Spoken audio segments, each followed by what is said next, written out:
The Herschel Space Observatory is without doubt one of the most impressive spacecraft ever built.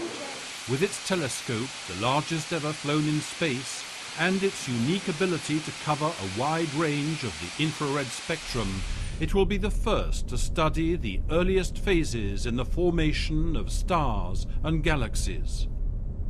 Following in the footsteps of ESA's ISO Infrared Space Observatory, the mission has taken 10 years to develop. It is named after the 18th century astronomer William Herschel, who discovered infrared light, light which our eyes cannot see, but which pervades the universe. The spacecraft is more than 7 meters in length, about 4 meters wide, but its dominant feature is the telescope, with a 3.5-meter diameter primary mirror, 4 times bigger than any previous infrared space telescope. Herschel will let astronomers probe the cold regions and objects of the universe. But to detect these cold objects, Herschel has to be even colder.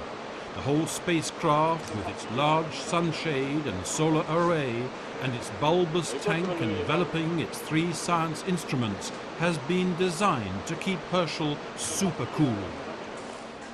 The observatory's heart is the cryostat tank, filled with 2,400 litres of liquid helium, which will cool the infrared detectors down to practically absolute zero, minus 273 degrees Celsius.